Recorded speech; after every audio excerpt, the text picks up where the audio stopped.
ಹರಿ ಓಂ ಶ್ರೀ ಗುರುಭ್ಯೋ ನಮಃ. ಓಂ ಶ್ರೀ ಸದ್ಗುರು ನರಸಿಂಹ ಪ್ರಭು ದೇವಾಯ ನಮಃ. ಹರಿ ಓಂ. ಎಲ್ಲ ಆತ್ಮಜ್ಯೋತಿಗಳಿಗೆ ಸಾಷ್ಟಾಂಗ ವಂದನೆಗಳು ಮತ್ತು SVSC ಸತ್ಸಂಗಕ್ಕೆ ತಮ್ಮೆಲ್ಲರಿಗೂ ಆದರದ ಸ್ವಾಗತ. ಇಂದು ನಾವು ಭಗವದ್ಗೀತೆಯ ವಿಭೂತಿ ಯೋಗದ 12, 13 ಮತ್ತು 41ನೇ ಶ್ಲೋಕವನ್ನ ಮನನ ಮಾಡೋಣ.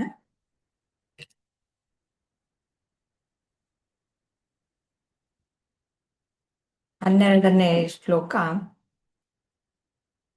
ಅರ್ಜುನ ಉವಾಚ ಪರಂ ಬ್ರಹ್ಮ ಪರಂ ಧಾಮ ಪವಿತ್ರಂ ಪರಮಂ ಭವಾನ್ ಪುರುಷಂ ಶಾಶ್ವತಂ ದಿವ್ಯಂ ಆದಿದೇವಮಜಂ ವಿಭುಂ.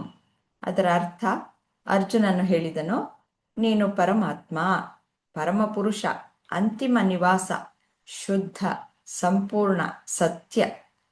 ನೀನು ಶಾಶ್ವತ, ಅತೀಂದ್ರಿಯ, ಮೂಲ ವ್ಯಕ್ತಿ, ಜನ್ಮರಹಿತ, ಶ್ರೇಷ್ಠ.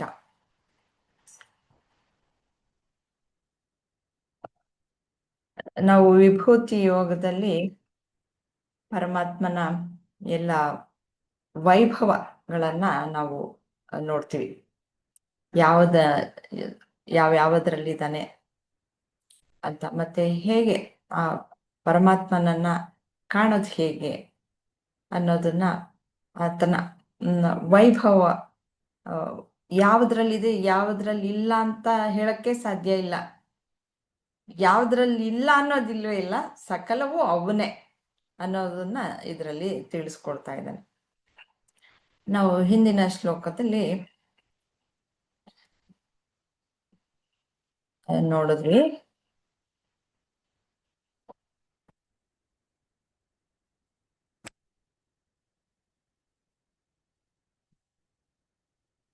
ಹತ್ತನೇ ಶ್ಲೋಕದಲ್ಲಿ ಹೇಳ್ತಾರೆ,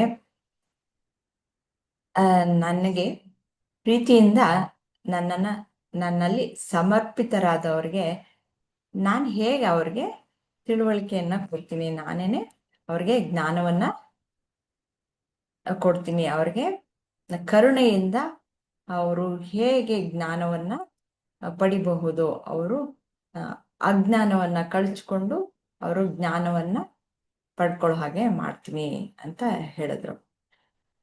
ಇಷ್ಟೆಲ್ಲ ಅಂದ್ರೆ ಆತ್ಮಜ್ಞಾನವನ್ನ ಸಂಪೂರ್ಣವಾಗಿ ಯಾರು ನನಗೆ ಸಮರ್ಪಿಸ್ಕೊಳ್ತಾರೋ ಅವ್ರಿಗೆ ನಾನು ಖಂಡಿತವಾಗ್ಲೂ ಕೊಡ್ತೀನಿ ಎನ್ನುವ ಆಶ್ವಾಸನೆಯನ್ನ, ಅದು ಹಾಗೆ ನಡೀತಾ ಇದೆ ಅಂತಂದ್ಬಿಟ್ಟು ಸಹ ಭಗವಂತ ಹೇಳ್ತಾ ಇದ್ದಾನೆ. ಆಮೇಲೆ ಈಗ ಅರ್ಜುನನಿಗೆ ಪ್ರಶ್ನೆಗಳು. ಈಗ 12ನೇ ಶ್ಲೋಕದಲ್ಲಿ ಅರ್ಜುನ ಹೇಳ್ತಾನೆ, ಅಪ್ಪ ನಿನ್ನ ಇದು ವೈಭವ ನಾನು ಏನು ಅಂತ ಹೇಳಿ ಅಂತ. ಅರ್ಜುನ ಉವಾಚ ಪರಂ ಬ್ರಹ್ಮ ಪರಂಧಾಮ ಪವಿತ್ರಂ ಪರಮಂ ಭವಾನ್ ಪುರುಷಂ ಶಾಶ್ವತಂ ದಿವ್ಯಂ ಆದಿದೇವಮಜಂ ವಿಭುಂ ಅಂತ ಯಾವ ರೀತಿ ಕೊಂಡಾಡ್ತಾ ಇದ್ದಾನೆ. ಈಗ ಸಾಕಷ್ಟು ಮೊದ್ಲು ಗೊತ್ತಿರ್ಲಿಲ್ಲ ಅರ್ಜುನಂಗೆ ಕೃಷ್ಣ ಯಾರು ಅಂತ ಅನ್ಕೊಂಡಿದ್ದ. ಅವನು ನನ್ನ ಗೆಳೆಯ ಅನ್ಕೊಂಡಿದ್ದ, ಮತ್ತೆ ಅವನ ಭಾವ ಅಲ್ವಾ,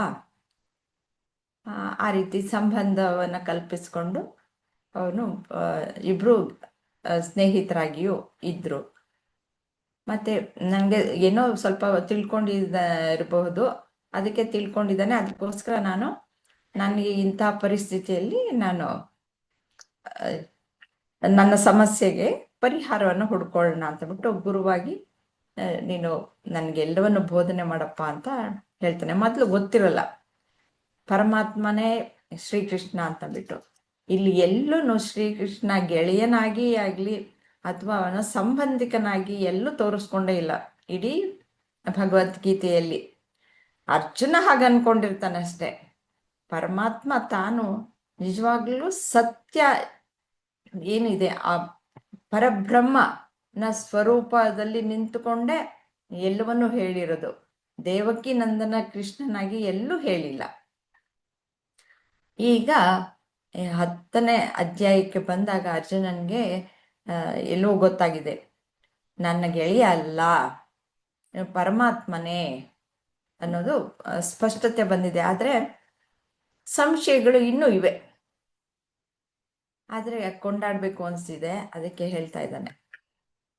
ಇದ್ರ ಪ್ರಶ್ನೆಯನ್ನು ಸಹ ನಾವು ನೋಡೋಣ.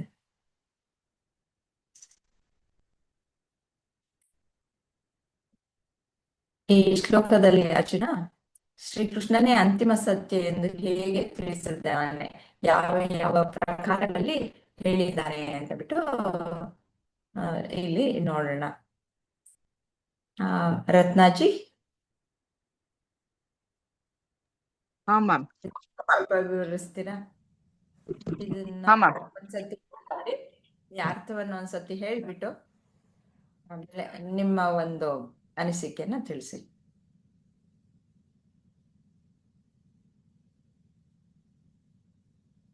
ಕ್ವಶನ್ ಆಗ್ತೀರಾ ಮ್ಯಾಮ್? ಇಲ್ಲಿರೋ ಅರ್ಜುನ ಹೇಳಿದನು, ಅರ್ಜುನ ಶ್ರೀಕೃಷ್ಣನೇ ಅಂತಿಮ ಸತ್ಯ ಎಂದು ಹೇಗೆ ತಿಳಿಸಿದ್ದಾನೆ ಅಂತ ಅದ್ರ ವಿವರಣೆ ಅಲ್ಲಿ ಅರ್ಥದಲ್ಲಿದೆ. ಹಾ ಮ್ಯಾಮ್. ಅದಕ್ಕೋಸ್ಕರ ಇಲ್ಲಿ ಅರ್ಥ ಒಂದ್ಸತಿ ಓದ್ಬಿಡಿ, ಆಮೇಲೆ ಹಾ ಇದನ್ನ ಮ್ಯಾಮ್. ಯಾವ ರೀತಿಲಿ ಅರ್ಥ ಮಾಡ್ಕೊಂಡಿದ್ದೀರಾ ಅನ್ನೋದನ್ನ ತಿಳಿಸಿ. ಅರ್ಜುನನು ಹೇಳಿದನು, ನೀನು ಪರಮಾತ್ಮ, ಪರಮ ಪುರುಷ, ಅಂತಿಮ ನಿವಾಸ, ಶುದ್ಧ ಸಂಪೂರ್ಣ ಸತ್ಯ, ನೀನು ಶಾಶ್ವತ, ಅತಿದ್ರಿಯ, ಮೂಲ, ವ್ಯಕ್ತಿ, ಜನ್ಮರಹಿತ, ಶ್ರೇಷ್ಠ ಅಂತ ಹೇಳಿದ್ದಾರೆ ಇಲ್ಲಿ. ಅದೇ ನೀವ್ ಅವಾಗ್ಲೇ ಹೇಳ್ದಾಗ ಅರ್ಜುನ, ಅದೇ ನೀವ್ ಹೇಳ್ದಂಗೆ ತಂಗಿಗೆ ಹೆಂಡತಿಯ ಅಣ್ಣ ಅಂತ ಒಂದ್ ಕಡೆ ಬಾಂಧವ್ಯ ಇರುತ್ತೆ, ಹಂಗಾಗಿ ನಮ್ಮ ವಿಶ್ವಾಸಿ ಅನ್ನೋದು ಒಂದ್ ಕಡೆ ಇರುತ್ತೆ, ಸಂಬಂಧಿಕನೇ ಅಂತಾನೆ ಫೀಲ್ ಇರುತ್ತೆ. ಭಗವಂತ ಅನ್ನೋದು ಗೊತ್ತಿರುತ್ತೋ ಇಲ್ವೋ, ಆದ್ರೆ ಅದು ಮರೆಮಾಚಿರುತ್ತೇನೋ ಅವ್ರ ಅರಿವಿಗೆ ಬಂದಿಲ್ದೇ ಇರ್ಬೋದು.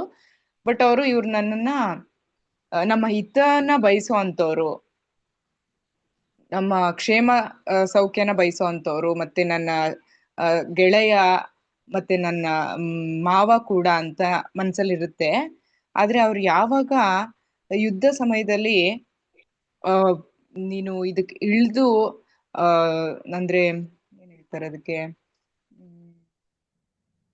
ಅಧರ್ಮದ ದಾರಿಯಲ್ಲಿ ಹೋಗ್ತಾ ಇರೋಂತ ದುರ್ಯೋಧನನ್ ವಿರುದ್ಧ ಸಮರ ಸಾರ್ಲೇಬೇಕು, ಇಲ್ಲಿ ನೀನು ಯಾವ್ದನ್ನೂ ಯೋಚನೆ ಮಾಡ್ಬೇಡ, ಅವ್ರು ನನ್ಗೆ ದೊಡ್ಡಪ್ಪ ಚಿಕ್ಕಪ್ಪನ ಮಕ್ಕಳು, ಅವ್ರು ನಂಗೆ ಅಣ್ಣ ಆಗ್ಬೇಕು, ನಾನು ಹೇಗೆ ಅವ್ರನ್ನ ಸಾಯಿಸ್ಲಿ ಅಂತ ಆಗ್ಲಿ, ಹೇಗೆ ಅವ್ರ ಮುಂದೆ ಹೋರಾಡ್ಲಿ ಅಂತ ಯೋಚನೆನೇ ಮಾಡ್ಬೇಡ, ಯಾಕಂದ್ರೆ ಮುಂದಿನ ಪ್ರಪಂಚದಲ್ಲಿ ಇದೆಲ್ಲ ಒಂದು ಮಾದರಿಯಾಗಿ ಉಳಿಬೇಕು ಎಲ್ರಿಗೂ, ಅಂದ್ರೆ ಅಧರ್ಮದ ವಿರುದ್ಧ ಹೋರಾಡ್ಲೇಬೇಕು ಅನ್ನೋದು ಎಲ್ರಿಗೂ ಗೊತ್ತಾಗ್ಬೇಕು. ನೀನಿಲ್ಲಿ ನಿಮಿತ್ತ ಮಾತ್ರ, ಅಂದ್ರೆ ನೀನ್ ಏನ್ ನಡಿಬೇಕೋ ಅದಕ್ಕೆ ನೀನ್ ಕಾರಣ ಅಷ್ಟೇ, ಅಂದ್ರೆ ನೀನು ಮಾಡೋನಷ್ಟೇ, ಅದಕ್ ಕಾರಣ ದೇವ್ರು. ಅಂದ್ರೆ ನಾನ್ ಇರ್ತೀನಿ ಅಂತ ಹೇಳಕ್ ಆಗದೆ ಇದ್ರು ಕೂಡ ಅದಕ್ಕೆಲ್ಲ ಕಾರಣ ಬೇರೆ ಇರುತ್ತೆ. ನಿನಗಿಲ್ಲಿ ಏನು, ನೀನ್ ಯಾವ ಕಾರಣಕ್ಕೆ ಇಲ್ಲಿ ಬಂದಿದ್ಯಾ ಅಂತ ನಿನಗ್ ಗೊತ್ತಾಗ್ಬೇಕಂದ್ರೆ ಮುಂದಿನ ಯಾವ್ದನ್ನು ಯೋಚನೆ ಮಾಡದೆ ಇವಾಗ ಏನ್ ಆಗ್ಬೇಕೋ ಅದ್ರ ಬಗ್ಗೆ ಮಾತ್ರ ಯೋಚನೆ ಮಾಡು. ನೀನು ಏನನ್ನೂ ಮಾಡ್ತಾ ಇಲ್ಲ, ನೀನ್ ಇದನ್ ಮಾಡ್ಲಿಕ್ಕೋಸ್ಕರನೇ ಹುಟ್ಟಿರೋ ಅಂತವನು, ಇದರಿಂದ ಯಾವುದೇ ರೀತಿ ತೊಂದ್ರೆ ಆಗತ್ತೆ ಅಂತನೋ ಅಥವಾ ನನ್ನ ಅಣ್ಣನ ವಿರುದ್ಧ ಹೋರಾಡ್ತೀನಿ ಅದೆಲ್ಲ ನಿಂಗೆ ಯೋಚನೆ ಬೇಡ. ಇದೆಲ್ಲ ಆಲ್ರೆಡಿ ನಿಶ್ಚಿತ ಆಗೋಗಿರುತ್ತೆ, ಇದಿದೆ ನಡಿಬೇಕಂತ. ಆದ್ರೆ ಅದಕ್ಕೊಂದು ಇದಷ್ಟೇ, ನೀನು ಅಂದ್ರೆ ನೀನ್ ಇಲ್ಲಿದ್ಯಾ ಅಷ್ಟೇ ಆ ಪ್ಲೇಸ್ ಅಲ್ಲಿ, ಆದ್ರೆ ಏನ್ ಆಗ್ಬೇಕಂತ ಅದು ಮೊದ್ಲೇ ಡಿಸೈಡ್ ಆಗಿರುತ್ತೆ ಅಂತ ಹೇಳಿ ಅವರಿಗೆ ನಿಜನ ತಿಳಿಸಿ ಯುದ್ಧದಲ್ಲಿ ಮುಂದುವರಿಯೋ ತರ ಮಾಡ್ತಾರ ಅವರು. ಪುರುಷ ಅಂತಿಮ ನಿವಾಸ, ಶುದ್ಧ ಸಂಪೂರ್ಣ ಸತ್ಯ, ನೀನು ಶಾಶ್ವತ, ಅತಿದ್ರಿಯ, ಅಷ್ಟೊಂದು ಜ್ಞಾನವನ್ನು ಕೊಟ್ಟ ಮೇಲೆ ಹಾ ಮ್ಯಾಮ್ ಅರ್ಜುನನಿಗೆ ಯಾವ ತರ ಭಾವನೆ ಬಂದಿದೆ ಅನ್ನೋದನ್ನ ಇಲ್ಲಿ ಹೇಳಿದ್ದಾರೆ. ಹೇಳ್ತಾ ಇದಾರೆ. ಓಕೆ, ಅದೇ ಅವರಿಗೆ ಫಸ್ಟ್ ತುಂಬಾ ಚಂಚಲ ಹಾಕ್ತಾರೆ, ಬಟ್ ಅವ್ರು ವಿವರವಾಗಿ ಒಂದೊಂದೇ ಒಂದೊಂದೇ ಒಂದೊಂದೇ ಹೇಳ್ತಾ ಹೇಳ್ತಾ ಹೋದ್ಮೇಲೆ ಅವರಿಗೆ ಮನದಟ್ಟು ಆಗಿ ಮುಂದುವರಿತಾರೆ ಮ್ಯಾಮ್. ಅಷ್ಟೇ ಗೊತ್ತಾಯ್ತು. ಇಲ್ಲಿ ಪರಬ್ರಹ್ಮ ಅಂದ್ರೆ ನಿಮ್ಗೆ ಗೊತ್ತಾಗಿದೆ ಅಲ್ವಾ, ಪರಬ್ರಹ್ಮ ಅಂತಂದ್ರೆ ಏನು ಅಂತ ಅನ್ನೋದು. ಮತ್ತೆ ಪರಂಧಾಮ, ಪರಬ್ರಹ್ಮ ಅಂದ್ರೆ ಸೃಷ್ಟಿಕರ್ತ ಅಲ್ವಾ ಮ್ಯಾಮ್? ಅಂದ್ರೆ ಜಗತ್ತಿನ ಸೃಷ್ಟಿಗೆ ಮೂಲ ಪರಬ್ರಹ್ಮ ಮೂಲ ಕಾರಣ, ಮೂಲ ಮೂಲ ಕಾರಣ ಅವ್ರೆ. ಹಾ ಮ್ಯಾಮ್. ಅಂದ್ರೆ ಹೇಗೆ? ಕಾರಣನೂ ನೀನೇ, ಅದಕ್ ಅಂತ್ಯ ಕೂಡ ನೀವೇ ಅಂತ ಏನಾದ್ರು ಇದ್ರದ್ದು ಇದು ತಿಳಿಸ್ತಿದ್ಯಾ ಅಂತ? ಇಲ್ಲೇ ಇಲ್ಲೇ ಆದಿ ಅಂತ್ಯ ಅಂತ್ಯ ಎಲ್ಲ ಅನ್ನೋದನ್ನೇ ಹೇಳಿಲ್ಲ, ಎಲ್ಲದಕ್ಕೂ ಮೂಲ ನೀನು ಅಂತ ಮೂಲ ಹೇಳಿ. ನೀವೇ ಅಂತ. Okay. ಯಾಕಂದ್ರೆ ಅಂತ್ಯ ಅನ್ನೋದು ಆತ್ಮಕ್ ಇಲ್ಲ ಅಂತ ಅಂದ್ಮೇಲೆ ಅದು ಅಂತ್ಯ ಆಗಲ್ವಲ್ಲ ಮ್ಯಾಮ್. ನಮ್ಮ ಇದಕ್ ಆಗ್ಬೋದು ಅಷ್ಟೇನೆ, ಅಂದ್ರೆ ನಮ್ಮ ದೇಹಕ್ಕೆ ನಾವು ಮಾಡಿರೋ ಪಾಪ ಕರ್ಮಗಳಿಗೆ ಇದಕ್ಕೆ ಸಿಗ್ಬೋದೇನೋ ಹೆಂಡು. So Correct. ಆತ್ಮ ಯಾವಾಗೂ ಇರುತ್ತೆ ಅಲ್ವಾ? ಈ ಹಂಗಾಗಿ ಪ್ರಪಂಚದಲ್ಲಿ ಏನು ಈ ನಾಮರೂಪಗಳಾಗಿ ಕಾಣಿಸ್ತಾ ಇದೆಯೋ ಅದಕ್ಕೆ ಅಂತ್ಯ ಇದೆ ಅಷ್ಟೇ. ಅದರ ಹಾ ಮ್ಯಾಮ್, ಹಿಂದೆ ಇರುವಂತ ಒಂದು ಆತ್ಮ ಏನಿದೆ ಅದಕ್ಕೇನು ಅಂತ್ಯ ಇಲ್ಲ. ಅದಕ್ಕೆ ಅಂತ್ಯ ಇಲ್ಲ. ಸದಾ ಹೌದು ಕಾಲ ಮ್ಯಾಮ್. ಇರುವಂತದ್ದು. ಈ ನಾಮರೂಪಗಳಾಗಿ ಏನ್ ಕಾಣಿಸ್ತಾ ಇದೆಯೋ ಅದು ಹಾ ಹಾ, ಮಾತ್ರ ನಾವು ಹುಟ್ಟು ಸಾವು ಅನ್ನೋದು ಉಂಟು ಅದಕ್ಕೆ. ಹೌದು ಮ್ಯಾಮ್. ಅಂದ್ರೆ ಆ ರೀತಿಯಲ್ಲಿ ವ್ಯಕ್ತ ಅವ್ಯಕ್ತ ಆಗತ್ತೆ. ಅದನ್ನ ನಾವು ಹುಟ್ಟು ಸಾವು ಅಂತ ಹೇಳ್ತೀವಿ ಅಷ್ಟೇ. ಅದು ಹುಟ್ಟು ಸಾವು ಅಲ್ಲ, ವ್ಯಕ್ತವಾಗತ್ತೆ ಅವ್ಯಕ್ತವಾಗತ್ತೆ. ಹುಟ್ಟು ಸಾವು ಅಂದ್ರೆ ಅದು ನಾಶವಾಗ್ಬಿಡಲ್ಲ, ಅದು ಯಾವುದೋ ರೂಪದಲ್ಲಿ ಬೇರೆ ರೀತಿಯಲ್ಲಿ ಇದ್ದೇ ಇರುತ್ತೆ, ಅದು ಯಾವಾಗ್ಲೂ ನಾಶ ಆಗಲ್ಲ.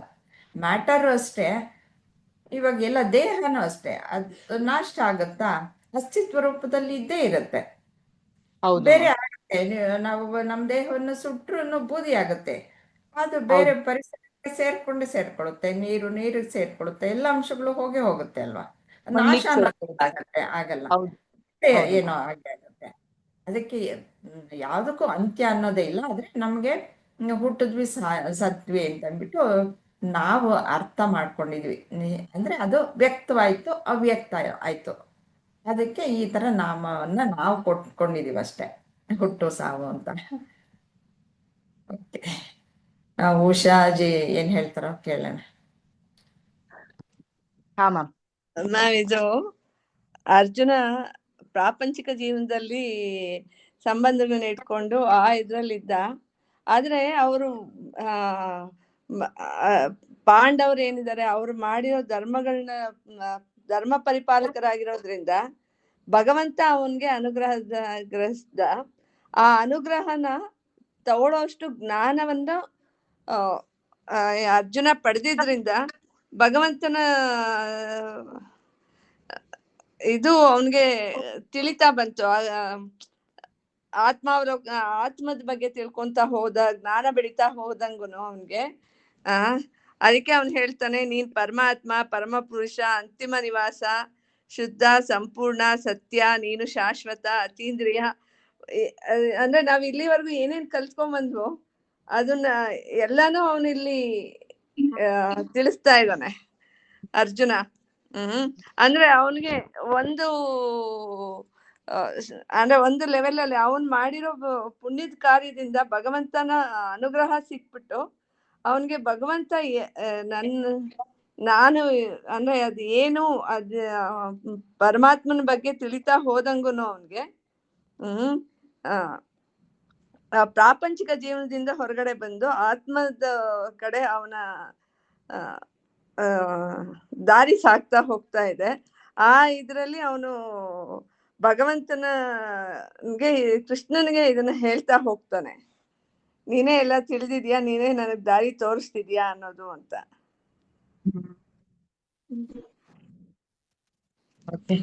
ಅಂದ್ರೆ ಇವಾಗ ನಮ್ಗೆ ಯಾರಾದ್ರೂ ಒಂದ್ ಸ್ವಲ್ಪ ಸಣ್ಣ ಸಹಾಯ ಮಾಡಿದ್ರು ನಾವು ಅವ್ರಿಗೆ ಎಷ್ಟು ಕೃತಜ್ಞತೆ ತೋರಿಸ್ತೀವಿ, ಎಷ್ಟು ಕೊಂಡಾಡ್ತೀವಿ ಅಲ್ವಾ. ಸಮಯಕ್ಕೆ ಸರಿಯಾಗಿ ನನಗೆ ಸಹಾಯ ಮಾಡಿದಿ, ನನಗೆ ಎಷ್ಟೊಂದು ಸಹಾಯ ಆಯ್ತು, ನಿನಗೆ ಇಂತಹ ಒಂದು ವ್ಯಕ್ತಿತ್ವ ಇದೆ, ಇನ್ನೊಬ್ಬರಿಗೆ ಸಹಾಯ ಮಾಡುವಂತ ವ್ಯಕ್ತಿತ್ವ ಇದೆ, ಯಾರಿಗೇ ಆಗ್ಲಿ ನೀನು ಸಹಾಯ ಹಸ್ತವನ್ನ ನೀಡ್ತೀಯ ಅಂತ ನಾವು ಕೊಂಡಾಡ್ತೀವಿ ಅಲ್ವಾ. ಅಂದ್ರೆ ಈ ಭಗವಂತ ಅರ್ಜುನನ್ಗೆ ಎಷ್ಟು ಇವಾಗ ಜ್ಞಾನವನ್ನು ಕೊಟ್ಟಿದ್ದಾನೆ, ಅರ್ಜುನನ ಮುಖಾಂತರ ನಮಗೆಲ್ಲ. ಆವಾಗ ಇಂಥದ್ದು ಅದ್ಭುತವಾದದ್ದು ನಮಗೆ ತಿಳಿದೇ ಇರುವಂತಹದ್ದು, ಅಜ್ಞಾನದಲ್ಲಿ ಮುಳುಗಿರುವಂತವ್ರಿಗೆ ಅಜ್ಞಾನವನ್ನು ಹೋಗ್ಲಾಡಿಸಿ ಇಂಥ ದಿವ್ಯ ಜ್ಞಾನವನ್ನು ಕೊಟ್ಟಿರೋದ್ರಿಂದ ಅವನು ಎಷ್ಟು ಭಗವಂತನಿಗೆ ಕೃತಜ್ಞತೆಯಿಂದ ಯಾವ ರೀತಿಲಿ ನಿನ್ನನ್ನ ಕೊಂಡಾಡ್ಲಿ ಅಂತಂದ್ಬಿಟ್ಟು, ಹೇಗ್ ಹೇಳಿ ನಿನ್ನನ್ನ ಅಂತಂದ್ಬಿಟ್ಟು ಅನ್ಕೊಂಡು ಅವನ್ ಅರ್ಥ ಮಾಡ್ಕೊಂಡಿರೋ ರೀತಿಯಲ್ಲಿ ಎಷ್ಟು ಪೂರ್ತಿಯಾಗಿ ಸ್ಪಷ್ಟವಾಗಿ ಎಲ್ಲ ತಿಳಿಸಿದ್ದಾನೆ. ಅಂದ್ರೆ ನೀನೇ ಪರಬ್ರಹ್ಮ ಅಂತಂದ್ರೆ ಮೂಲವಾಗಿ ಇರುವಂತಹದ್ದು ಪರಬ್ರಹ್ಮ. ಅದೇ ಮೇಲಿನ ಒಂದು ಸತ್ಯ. ಪರಬ್ರಹ್ಮನೇ ಸತ್ಯ. ಅದಕ್ಕಿಂತ ಉನ್ನತವಾದದ್ದು ಯಾವುದೂ ಇಲ್ಲ. ಅದೇ ಎಲ್ಲವೂ ಸಹ ಜಗತ್ತಾಗಿ ಎಲ್ಲವೂ ಆಗಿ ನಾನು ನೀವು ಆಗಿ ಕಂಡುಕೊಂಡಿರೋದು. ಇಲ್ಲಿ ಏನಂದ್ರೆ ಆ ಒಂದು ನಾನು ಯಾರು ಅನ್ನೋದು ನಮಗೆ ಗೊತ್ತಿಲ್ಲದೆ ಹೋಗಿರುವಂತಹದ್ದು ಈ ಅರ್ಜುನ. ಇಷ್ಟು ಡಿಫ್ರೆನ್ಸ್ ಇರೋದು. ಡಿಫ್ರೆನ್ಸು ಅಗಾಧವು ಮತ್ತೆ ಏನು ಇಲ್ಲ. ತುಂಬ ಸರಳ ರೀತಿಯಲ್ಲಿ ನಾವು ಅದನ್ನ ತೆಗೆದು ಹಾಕಬಹುದು. ಎರಡನ್ನೂ ನಾವು ನೋಡಬಹುದು. ಪರಂಧಾಮ ಅಂತಂದ್ರೆ ನಾವು ಅಂತಿಮವಾಗಿ ಹೋಗಿ ಸೇರ್ಬೇಕಾಗಿರುವಂತಹ ಧಾಮ ಅಂದ್ರೆ ಗೊತ್ತಲ್ವಾ, ಒಂದು ಸ್ಥಳ. ಅಂದ್ರೆ ಇದು ಸ್ಥಳ ಅಂತಂದ್ರೆ ಈ ನಾವು ಭೌತಿಕವಾಗಿ ಇರುವಂತಹ ಸ್ಥಳ ಅಲ್ಲ. ಅಂತಿಮವಾಗಿ ನಾವು ಸೇರುವಂತಹ ಬೇರೆ ಇನ್ನೇನು ಹೇಳಕ್ಕಾಗಲ್ಲ ಅಲ್ವಾ, ಅದಕ್ಕೋಸ್ಕರ ಜಾಗ. ಅದಕ್ಕೆ ಧಾಮ. ಅದು ನಾವು ಜ್ಞಾನದಿಂದ ತಿಳ್ಕೊಳ್ಬೇಕಾಗಿರುವಂಥದ್ದು. ಧಾಮ ಅಂತಂದ್ರೆ ಎಲ್ಲೋ ಒಂದು ಸ್ವರ್ಗ ಇದೆ, ವೈಕುಂಠ ಇದೆ, ಕೈಲಾಸ ಇದೆ ಅಂತ ಅಲ್ಲ. ಪರಮಾತ್ಮನಲ್ಲಿ ಒಂದಾಗುವಂತಹದ್ದು, ಪವಿತ್ರ. ಅಲ್ಲಿ ಯಾವ ಒಂದು ಕಲ್ಮಶ ಏನು ಇಲ್ಲದೆ ಇರುವಂಥದ್ದು ಪರಮ. ಅದೇ ಶ್ರೇಷ್ಠವಾದಂತಹದ್ದು ಪುರುಷ. ಪುರುಷ ಅಂತಂದ್ರೆ ಯಾವೊಂದು ಒಂದು ಶಕ್ತಿ ಇದೆ, ಚೈತನ್ಯ ಶಕ್ತಿ ಅನ್ನೋದಿದೆ. ಆ ಚೈತನ್ಯ ಶಕ್ತಿ ಶಾಶ್ವತವಾಗಿರುವಂಥದ್ದು. ಅದಕ್ಕೆ ಹುಟ್ಟು ಸಾವುಗಳು ಏನು ಇಲ್ಲ. ಶಾಶ್ವತವಾಗಿ ಸದಾ ಕಾಲವೂ ಇರುವಂತಹದ್ದು, ದಿವ್ಯವಾದದ್ದು, ಆದಿದೇವಂ. ಅದೇ ಅದಕ್ಕಿಂತ ಮೇಲಿನದು ಇಲ್ಲ. ವಿಭುಮ್ ಅಂತಂದ್ರೆ ಸರ್ವ ವ್ಯಾಪಕವಾಗಿರುವಂತಹದ್ದು, ಎಲ್ಲೆಡೆಯೂ ಇರುವಂತಹದ್ದು. ನಾವು ಏನ್ ಅನ್ಕೊಂಡ್ವಿ, ನಮ್ಮ ಕಣ್ಣಿಗೆ ನಮ್ಮ ಇಂದ್ರಿಯಗಳಿಗೆ ಗೋಚರವಾಗುವ ಹಾಗೆ ನಾನು ಬೇರೆ ನೀವು ಬೇರೆ ಅಂತ ಹೇಳ್ತೀವಿ. ಆದ್ರೆ ನಾವು ಇವಾಗ ತಿಳ್ಕೊಂಡು ಬರ್ತಾ ಇರೋ ಹಾಗೆ ಎಲ್ಲೋ ಭಗವಂತನೇ ಹೀಗೆ ಕಾಣಿಸ್ಕೊಳ್ತಾ ಇರೋದು. ಈ ವ್ಯಕ್ತ ರೂಪನು ಭಗವಂತನೇ, ಅವ್ಯಕ್ತ ರೂಪವಾಗಿ ಇರುವಂತಹದ್ದು ಭಗವಂತನೇ. ನಮ್ಗೆ ಏನು ಈ ಪ್ರಪಂಚ ಕಾಣಿಸ್ತಾ ಇದೆ, ಇಲ್ಲಿ ಏನು ಪ್ರಾಣಿಗಳು ಅಥವಾ ಜಡವಸ್ತುಗಳು ಇದೆ, ಅವುಗಳು ಗೋಚರ ಆಗ್ತಾ ಇದೆ. ಏನು ಇಲ್ಲದೆ ಇರೋ ಕಡೆನೂ ಸಹ ಪರಮಾತ್ಮ ಇದ್ದಾನೆ, ನಮಗ್ ಕಾಣಿಸ್ತಾ ಇಲ್ಲ. ಎಲ್ಲ ಕಡೆನೂ ಇದ್ದಾನೆ. ಇಲ್ಲಿ ಕಾಣಿಸುತ್ತೆ, ವ್ಯಕ್ತವಾಗಿ ಕಾಣಿಸುತ್ತೆ. ಏನು ಇಲ್ಲ ಅಂತ ನಾವು ಅನ್ಕೊಳ್ತೀವೋ ಅಲ್ಲಿ ಅವ್ಯಕ್ತದಲ್ಲಿ ಪರಮಾತ್ಮ ಇದ್ದೇ ಇದ್ದಾನೆ. ಈ ಸೃಷ್ಟಿಯಲ್ಲ ಅಷ್ಟೇ ಅಲ್ಲ, ಇದಕ್ಕಿಂತಲೂ ಸಹ ಹೊರಗಡೆ ಇದೆಲ್ಲ ಒಂದು ಅಂಶ ಸಹ ಅಂತ ಮುಂದಿನ ಶ್ಲೋಕಗಳಲ್ಲಿ ಹೇಳ್ತಾರೆ. ಭಗವಂತ ಈ ಒಂದು ಸೃಷ್ಟಿ ಅನ್ನೋದು ಒಂದು ಅಂಶ ಅಷ್ಟೆ. ಇಲ್ಲಿ ಮುಂದುವರೆದು ಅರ್ಜುನ ಹೇಳ್ತಾನೆ, ಆಹುಸ್ತ್ವಾಂ ಋಷಯ ಸರ್ವೇ ದೇವರ್ಷರ್ ನಾರದಸ್ತಥ ಅಸಿತೋ ದೇವಲೋ ವ್ಯಾಸಃ ಸ್ವಯಂ ಚೈವ ಬ್ರವೀಷಿಮೆ. ನಾನು ಮಾತ್ರ ಹೇಳೋದಲ್ಲಪ್ಪ, ನಾನು ಇವಾಗ ಇಷ್ಟು ತಿಳ್ಕೊಂಡು ಅಷ್ಟೇ ಅಲ್ಲ. ಏನು ನಾಲೆಡ್ಜ್ ಇಲ್ಲದೆ ಇರೋನೇನಲ್ಲ ಅರ್ಜುನ. ಈ ನಾರದ, ಅಸಿತ, ದೇವಳ, ವ್ಯಾಸ ಮುಂತಾದ ಮಹಾನ್ ಋಷಿಗಳು ಸಹ ನಿನ್ ಬಗ್ಗೆ ಈ ಸತ್ಯವನ್ನ ದೃಢೀಕರಿಸಿದ್ದಾರೆ. ಅಂದ್ರೆ ನೀನೇ ಭಗವಂತ ಅಂತ ಗೊತ್ತಿರ್ಲಿಲ್ಲ ಅಷ್ಟೇ ಅರ್ಜುನಂಗೆ. ಇವಾಗ ಗೊತ್ತಾಗಿರೋದಕ್ಕೆ ನಿನ್ನನ್ನೇ ಹೇಳ್ತಾ ಇರೋದು ಅಂತಂದ್ಬಿಟ್ಟು ಹೇಳ್ತಾ ಇದ್ದಾನೆ. ಈಗ ನೀನೇ ಅದನ್ನು ನನಗೆ ಘೋಷಿಸುತ್ತಿದ್ದಿ. ನೀನು ಅದನ್ನೇ ನನಗೂ ಹೇಳ್ತಾ ಇದ್ಯಾ, ನಾನು ಎಲ್ಲದರಲ್ಲೂ ಇದ್ದೀನಿ. ಹೀಗೆ ಪರಮಾತ್ಮ, ಆತ್ಮ ಅಂದ್ರೇನು, ಜೀವಾತ್ಮ ಅಂದ್ರೇನು, ಮತ್ತೆ ಹೇಗೆ ಬದುಕನ್ನ ನಡೆಸಬೇಕು, ಧರ್ಮ ಅಂತಂದ್ರೇನು, ಸಕಲವನ್ನ ಕರ್ತವ್ಯನ ಹೇಗೆ ಮಾಡಬೇಕು, ಕರ್ಮವನ್ನು ಹೇಗೆ ಮಾಡಬೇಕು, ಮತ್ತೆ ಆ ಕರ್ಮಕ್ಕೆ ಅಂಟುಕೊಳ್ಳದೆ ಇರೋ ಹಾಗೆ ಹೇಗೆ ನಾವು ಕರ್ಮವನ್ನ ಮಾಡಬೇಕು, ಪ್ರತಿಯೊಂದನ್ನು ತಿಳಿಸ್ಕೊಟ್ಟಿದ್ದಾನೆ. ಈ ಸತ್ಯವನ್ನೆಲ್ಲ ನೀನು ಹೇಳಿದೀಯಾ. ನೀನೇ ಪರಮಾತ್ಮ ಅನ್ನೋದನ್ನ ನನಗೆ ಇವಾಗ ದೃಢವಾಗಿ ಗೊತ್ತಾಗ್ತಾ ಇದೆ ಅನ್ನೋದನ್ನ ಹೇಳ್ತಾ ಇದ್ದಾನೆ. ನಿಮ್ಮಿಬ್ಬರ ಒಂದು ಅನಿಸಿಕೆಯನ್ನು ಸಹ ಹಂಚ್ಕೊಳ್ಳಿ. ಉಷಾಜಿ. ನಾವಿಲ್ಲಿ ಎಲ್ಲಾ ಋಷಿ ಮುನಿಗಳದ ಯಾರ್ಯಾರು ಹಾ ಸತ್ಯವನ್ನು ಯಾರೆಲ್ಲ ದೃಢಪಡಿಸಿದ್ದಾರೆಂದು, ಅಂದ್ರೆ ಒಂಥರ ದೇವ್ರು ಎಲ್ಲಾ ಕಡೆ ಇರೋದಕ್ಕಾಗಲ್ಲ, ಹಾಗಾಗಿ ಗುರುಗಳನ್ನ ನೇಮಿಸಿರ್ತಾನಂತೆ ನಮ್ಮನ್ನ ಸನ್ಮಾರ್ಗದಲ್ಲಿ ಕರ್ಕೊಂಡು ಹೋಗೋದಿಕ್ಕೆ. ಅರ್ಜುನ ತನ್ನ ಗುರುಗಳು ಎಲ್ಲಾ ಇವರುಗಳಲ್ಲೂ ಅವನ್ಗೆ ಯಾವಾಗ ಕೃಷ್ಣನ ಪರಮಾತ್ಮನಿಂದ ನಿಜ ಸ್ವರೂಪ ನೋಡೋದಿಕ್ ಶುರು ಮಾಡ್ತಾನೋ ಆಗ ಅವನಿಗೆ ತನ್ನ ಗುರುಗಳು ಹಾಕಿಕೊಟ್ಟ ಹಾದಿ ಜ್ಞಾಪಕ ಬರುತ್ತೆ. ಅವರು ನಾನಷ್ಟೇ ಇದಲ್ಲ, ನನ್ನ ಗುರುಗಳು ಎಲ್ಲಾ ಗುರುಗಳನ್ನು ಇಲ್ಲಿ ಜ್ಞಾಪಿಸ್ಕೊಂತಾನೆ. ನಾರದ, ಸಿದ್ಧ, ದೇವಳ ಮತ್ತು ವ್ಯಾಸ ಮುಂತಾದ ಮಹಾನ್ ಋಷಿಗಳು ನಿನ್ನ ಬಗ್ಗೆ ಈ ಸತ್ಯವನ್ನು ದೃಢೀಕರಿಸಿದ್ದಾರೆ, ಈಗ ನೀನೇ ಅದನ್ನು ಘೋಷಿಸುತ್ತಿದ್ದಿ ಅಂತ. ಅಂದ್ರೆ ಅದನ್ನೇ ಹೇಳ್ತಾ ಇದ್ದಾನೆ ಅರ್ಜುನ. ಎಲ್ಲಾ ಋಷಿ ಮುನಿಗಳು ನಮಗ್ ತಿಳಿಸ್ಕೊಟ್ಟಿದ್ರು, ನನಗೆ ಇವಾಗ ನಿನ್ನಿಂದನೇ ಅದು ಇದಾದಾಗ ನನಗೆ ಅದಿನ್ನ ಗ್ಯಾರಂಟಿ ಆಗೋಯ್ತು ಅಂತ.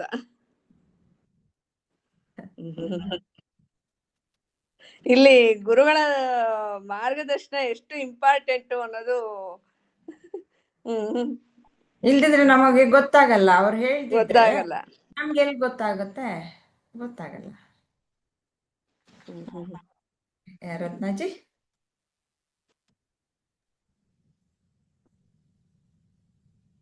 ನೀವಿಬ್ರೆ ಆಲ್ಮೋಸ್ಟ್ ಎಲ್ಲ ಹೇಳ್ಬಿಟ್ಟಿದ್ದೀರಾ ಮ್ಯಾಮ್, ಇನ್ನೇನು ಇಲ್ಲ. ಅಷ್ಟೇ ಮ್ಯಾಮ್. ಈಗ ಒಂದು ಯಾವುದೇ ಒಂದು ಭಗವಂತನ ಬಗ್ಗೆ ತಿಳ್ಕೊಬೇಕಂತ ಅಂದ್ರೆ ಅದ್ರ ಅನುಭವ ಇರೋರು ಅದ್ರ ಬಗ್ಗೆ ಆ ವಿಷಯಗಳನ್ನ ಮುಟ್ಟಿಸ್ತಾ ಹೋದಷ್ಟು ಏನ್ ಹೇಳ್ತೀವಿ, ಅದ್ರ ಬಗ್ಗೆ ತುಂಬಾ ವಿಷಯ ಹರಡ್ತಾ ಹೋಗುತ್ತೆ. ಈಗ ನಿಮ್ಗೆ ಯಾವ್ದೋ ಒಂದ್ ದೇವ್ರ ಮೇಲೆ ಅಥವಾ ಒಬ್ರು ವ್ಯಕ್ತಿ ಮೇಲೆ ತುಂಬಾ ಭರವಸೆ ಇದೆ, ನಿಮ್ಗೆ ಅದು ಅನುಭವಕ್ಕೆ ಬಂದಿದೆ ಅಂದ್ರೆ ನೀವ್ ಬರೀ ಅದನ್ನಷ್ಟೇ ನೀವೇ ಇಟ್ಕೊಂಡ್ಬಿಟ್ರೆ ಅದು ಇನ್ನೊಬ್ರಿಗೆ ಗೊತ್ತಾಗಲ್ಲ. ನಿಮಗ್ ಗೊತ್ತಿರೋ 4 ಜನಕ್ಕೆ ಹೇಳಿದಾಗ ಅದಿನ್ನೂ ಸ್ಪ್ರೆಡ್ ಆಗ್ತಾ ಹೋಗುತ್ತೆ. ಆವಾಗ ನಾವು ಕೂಡ ಎಲ್ರೂ ಹೇಳಿದ್ದನ್ನ ನಂಬಲ್ಲ. ನಮಗೆ ಯಾರು ಸರಿ ಅನ್ನಿಸ್ತಾರೋ, ನಮ್ಗೆ ಯಾರಲ್ಲಿ ನಂಬಿಕೆ ಇರುತ್ತೋ ಅವರು ಕೂಡ ಲೈಫಲ್ಲಿ ಒಂದು ಒಳ್ಳೆ ಉನ್ನತ ಸ್ಥಾನದಲ್ಲಿ ಇದ್ದಾಗ ಖಂಡಿತ ಬೇಗ ಹೋಗತ್ ನಮ್ ತಲೆಗೆ. ಹಂಗೆ ಇಲ್ಲಿ ಅರ್ಥ ಹೇಳ್ಕೊಳ್ಳೋದಾದ್ರೆ, ಈಗ ಎಲ್ರೂ ಹೇಳಿದ್ರು ಆದ್ರೆ ಇವತ್ ನೀವು ಕೂಡ ಹೇಳ್ತಾ ಇದ್ದೀರಾ ಅಂತ ಅಂದ್ರೆ ಎಲ್ರೂ ಹೇಳ್ದಾಗೂ ಹೋಗಿತ್ತು, ಇಲ್ಲ ಅಂತಿಲ್ಲ. ಅದು ಎಲ್ಲೋ ಒಂದು ಸಾಸಿವೆ ಕಾಳಷ್ಟು ಯಾವ್ದೇ ಮನುಷ್ಯ ಆಗಿರ್ಬೋದು, ಒಂದು ಏನೇ ಆಗಿರ್ಬೋದು, ಒಂದ್ ಇದು ಇದ್ದೇ ಇರುತ್ತೆ. ಅದೇ ಅಲ್ಲಿ ಭಗವಂತನೇ ಬಂದ್ ಹೇಳಿದಾಗ ನಾವ್ ಇಲ್ಲ ಅಂತ ಹೇಳಕ್ ಆಗೋದೇ ಇಲ್ಲ. ಆತರ ನಾವ್ ಏನೇ ಒಂದ್ ವಿಷಯ ತಿಳ್ಕೊಂಡಿದ್ರು ಅದನ್ ಸುಮ್ನೆ ನಮ್ಮಲ್ಲೇ ಅಡಕವಾಗಿ ಇಟ್ಕೊಂಡ್ಬಿಟ್ರೆ ಅದು ಇದಾಗಲ್ಲ ಮ್ಯಾಮ್. ಈಗ ಅದನ್ನ ಹೇಳ್ತಾ ಹೋದ್ರೆ, ಗುಣಗಾನ ಮಾಡ್ತಾ ಹೋದಷ್ಟು ಇನ್ನೊಬ್ರಲ್ಲಿ ನಂಬಿಕೆ ಬರಕ್ ಶುರು ಆಗತ್ತೆ, ಸ್ಪ್ರೆಡ್ ಆಗ್ಲಿಕ್ ಶುರು ಆಗತ್ತೆ. ನಾನ್ ಇನ್ನೊಬ್ರಿಗೆ ಹೇಳ್ತೀನಿ, ಇಲ್ಲಪ್ಪ ನಾನು ನಿನ್ ತರನೇ ಅನ್ಕೊಂಡಿದ್ದೆ, ಯಾವ ದೇವ್ರಿಲ್ಲ, ಯಾವ ಆತ್ಮ ಇಲ್ಲ, ಏನಿಲ್ಲ ಅಂತ. ಬಟ್ ಅದು ಅನುಭವಕ್ ಬಂದ ಮೇಲೆ ಗೊತ್ತಾಗಿದ್ದು, ನೀನು ಟ್ರೈ ಮಾಡ್ಬೇಕಾದ್ರೆ ಅಂತ. ಆದ್ರೆ ನಾವ್ ಹೇಳ್ದವ್ರೆಲ್ಲ ಕೇಳ್ಬೇಕಂತ ಇಲ್ಲ, ಆದ್ರೆ ನಮೀಗ ಆ ವ್ಯಕ್ತಿ ವಿಷಯನ ಕೇಳ್ಬೇಕು. ಈಗ ಗುರೂಜಿ ಹೇಳ್ತಾರೆ ಅಂದ್ರೆ ನಮ್ಗ್ ಅನ್ಸ್ಬೇಕು, ಇಲ್ಲಪ್ಪ ಗುರೂಜಿ ಹೇಳಿದಾರೆ ಅಂದ್ರೆ ನಾನ್ ಕೇಳ್ತೀನಿ ಅಂತ. ಹಂಗೆ ಇವ್ರೆಲ್ಲಾರು ಹೇಳಿದ್ರು, ಇವತ್ ನೀನು ಹೇಳ್ಬಿಟ್ಟೆ, ಇನ್ನೆಲ್ಲಿ ನಾನು ಇನ್ಯಾವ್ದು ಆಸ್ಪದನೇ ಇಲ್ಲ, ನೀನ್ ಇಲ್ಲ ಅಂತ ಹೇಳಕ್ ಸಾಧ್ಯನೇ ಇಲ್ಲ ಬಿಡಪ್ಪ ಅಂತ ಅವ್ರಿಗೆ ಮನದಟ್ ಆಗೋಯ್ತು ಅಷ್ಟೆ. ಆಗೋಯ್ತು. ಇನ್ ಯಾವ ಮೂಲೆಯಿಂದ ಹೇಳಿ, ಇನ್ನೇನು ಇಲ್ಲ, ನೀನು ಅಲ್ಲ ಅಂತ, ನಿನ್ನ ಯಾವ್ದ್ರಲ್ಲೂ ಇಲ್ಲ ಅಂತ ನಂಗೆ ಇನ್ನೇನು ಹೇಳಕ್ಕೆ ಇನ್ ಒಂದು ಸಣ್ಣ ಜಾಗನು ನೀ ಉಳಿಸಿಲ್ಲ ಬಿಡಪ್ಪ ಅನ್ನೋ ತರ ಆಯ್ತಷ್ಟೇ ಇದು. ಇವರೆಲ್ಲ ಅಥಾರಿಟಿ, ಯಾಕೆಂದ್ರೆ ಅವರೆಲ್ಲ ಭಗವಂತನ ತಿಳ್ಕೊಂಡಿರೋಂಥವ್ರು. ಇವಾಗ ನೀವು ಪಾಠ ಮಾಡ್ಬೇಕಾದ್ರೆ ನೀವು ಅಥಾರಿಟಿ ಅಲ್ವಾ, ನೀವು ಪಾಠ ಮಾಡ್ತೀರಾ. ಹಾಗೆ ಭಗವಂತನ ತಿಳ್ಕೊಂಡಿರೋರು ಇವರೆಲ್ಲ. ಭಗವಂತನೇ ಬಂದ್ ಹೇಳ್ಬಿಟ್ರೆ ಇನ್ನ ಆಸ್ಪದನೆ ಇಲ್ವಲ್ಲ ಅವ್ರಿಗೆ ಮತ್ತೊಂದು ಕ್ವಶನ್ಗೆ. ಈ ಚಿಕ್ಕ ಮಕ್ಳು ನೋಡಿದಿರ ಮ್ಯಾಮ್, ನಾವ್ ಏನೇ ಎಕ್ಸ್ಪ್ಲೇನ್ ಮಾಡಿ ಅವ್ರ ಟೀಚರ್ ಹೇಳಿದ್ ಮಾತ್ರ ಅವ್ರೇನೋ ಒಂದ್ ಬರ್ಸಿರ್ತಾರೆ ಹೌದು ಅದೇ ಸರಿ ಅವ್ರಿಗೆ. ಇಲ್ಲಮ್ಮ ಹೌದು ಇದು ಈ ರೀತಿನೂ ಹೇಳ್ಬೋದು ಅಂತ ಹೇಳಿ ಅವ್ರು ತಗೊಳಲ್ಲ. ಇಲ್ಲ ಇಲ್ಲ ಇಲ್ಲ ಅವ್ರ ಮ್ಯಾಮ್ ಹಾ ಹೇಳಿದಾರೆ, ಹೌದು ನಿನಗ್ ಗೊತ್ತಿಲ್ಲ, ನೀನ್ ಏನೇನೋ ಹೇಳಕ್ ಆ ಬರ್ಬೇಡ. ಆ So ಹಂಗೆ ಇದಿದೆ ಮ್ಯಾಮ್. ಅಷ್ಟೇ. ಹಾ ಅದೇ ನಂಗೆ ಹಾಗೆ ಯಾರ್ ಹೇಳ್ಬೇಕೋ ಅಂಥದ್ರಲ್ಲಿ ಈ ಭಗವಂತನ ವಿಷಯನ ಅವರು ಹೇಳಿದ್ದಾರೆ ಇವರೆಲ್ಲ, ನಾರದ ಅಸಿತ ಹೌದು ಎಲ್ಲ. ಭಗವಂತನೇ ಹೌದು ಡೈರೆಕ್ಟ್ ಆಗಿ ಹೇಳ್ಬಿಟ್ರೆ ಇನ್ನೇನು ಬಿಡು ಅಂತ ಹೇಳಿದ್ದು ಅಂತ ಅದೇ. ಹೇಳ್ಬಿಟ್ರಪ್ಪ ಅಂತ. ಅದ್ ಹಂಗೆ ಆಗುತ್ತೆ. ಬೇಕಾದ್ರೆ 100 ಜನ ಕರ್ಕೊಂಬಂದ್ ಹೇಳ್ತಿ ಒಳ್ಳೆ ಮಾತನ್ನೋ ಇನ್ನೊಂದನೋ ಏನೋ ಒಂದು, ಬಟ್ ನಿಮ್ಗೆ ಹ್ಮ್ ಯಾರು ಹೇಳ್ಬೇಕೋ ಅವರಿಂದ ಬಂತು ಅಂದ್ರೆ ಆ 100 ಜನ ಹೇಳಿರೋದೆಲ್ಲ ವಾಶ್ ಔಟ್ ಆಗೋಗುತ್ತೆ. ಹೌದು ಅಷ್ಟೇ. ಅಷ್ಟೇ. ಹಂಗೆ. 41ನೇ ಶ್ಲೋಕ ನೋಡೋಣ. ಹಾ ಶ್ರೀ ಮ್ಯಾಮ್. ಭಗವಾನುವಾಚ ಯದ್ಯದ್ ವಿಭೂತಿ ಮತ್ಸತ್ವಂ ಶ್ರೀಮಧೂರ್ಜಿತಮೇವ ವಾ ತತ್ತದೇವವ ಗಚ್ಚತ್ವಂ ಮಮ ತೇಜೋಂಶ ಸಂಭವಂ. ಎಲ್ಲ ಐಶ್ವರ್ಯಭರಿತ ಸಮೃದ್ಧ ಶಕ್ತಿ ಮತ್ತು ಚೈತನ್ಯದಿಂದ ಕೂಡಿದ ಸುಂದರವಾದ ಮತ್ತು ಅದ್ಭುತವಾದ ಸೃಷ್ಟಿಗಳು ನನ್ನ ವೈಭವದ ಕಿಡಿಯಿಂದ ಹೊರಹೊಮ್ಮುತ್ತವೆ ಎಂದು ತಿಳಿಯಿರಿ.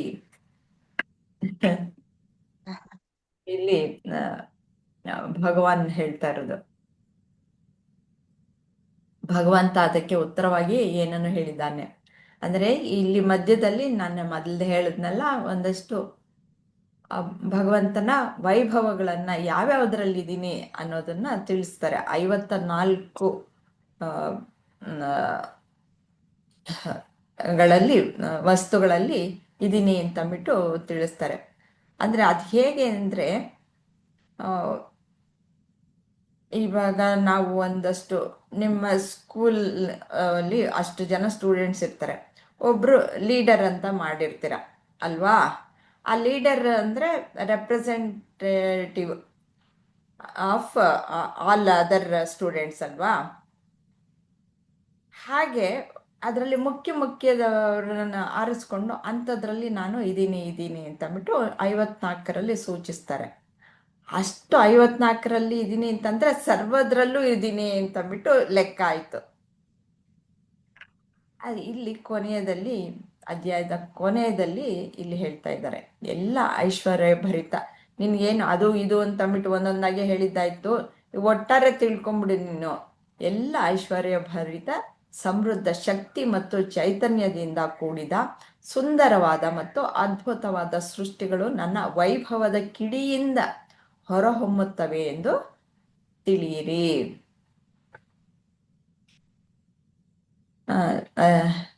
ರತ್ನಾಜಿ, ನೀವೇ ಫಸ್ಟ್ ಹೇಳ್ತೀರಾ? ಹಾ ಮ್ಯಾಮ್. ಭಗವಂತ ಅದಕ್ಕೆ ಉತ್ತರವಾಗಿ ಏನು ಹೇಳಿದ್ದಾನೆ?